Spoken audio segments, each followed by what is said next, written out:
G'day cocktail lovers, this is an old-fashioned variation I've improvised based on some bottles I recently got, as well as one I've had for a while. It's inspired by the flavours of the classic tropical drink, the Painkiller, but it's done old-fashioned style. I'm going to taste it before I tell you all about it.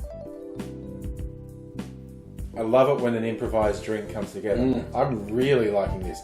Also, because it's relatively clear, perfect candidate for the sexy clear ice. Looks really good in the glass.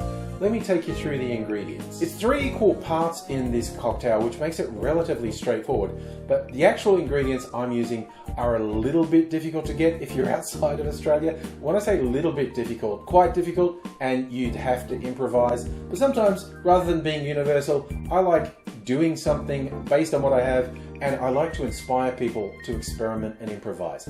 I always say, don't be bound hard and fast by recipes. Use them as a guide because they're out there probably because they work, but improvise with what you've got. The first ingredients for this come from local maker Marionette. They do a lot of fruit liqueurs that are really good, and I recently found out they had a pineapple liqueur, and I decided I wanted to get that. And what tipped me over the edge, they did this new, I think it's a limited edition.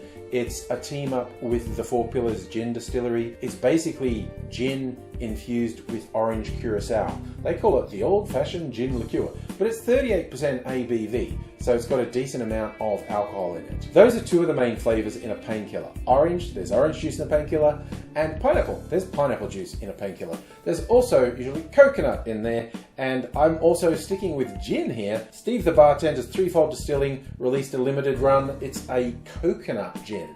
So with gin and liqueurs, I've got the flavors of a Painkiller, but I'm doing it old-fashioned style, and it's just, something different, and I really think it's worked. I'll show you exactly how I made it.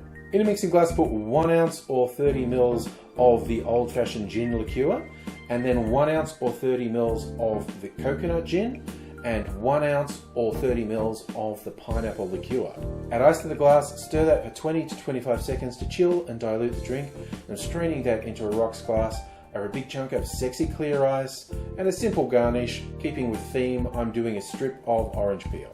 Having just created this cocktail, I have to name it. I'm going with the old-fashioned gin killer, given that it's an old-fashioned, gin-based, inspired by the flavors of a Painkiller.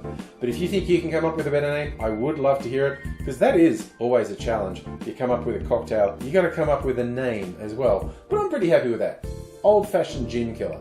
And I'm very happy with how this came out. It's light. Maybe it could have had a bit less of the pineapple liqueur. It's a little bit sweet, but I'm not regretting that at all. It's quite tasty. I'm going to enjoy finishing this off. I hope you're enjoying yourself wherever you are as well. And I do hope to see you again sometime soon. Until I do see you again, I'll say cheers.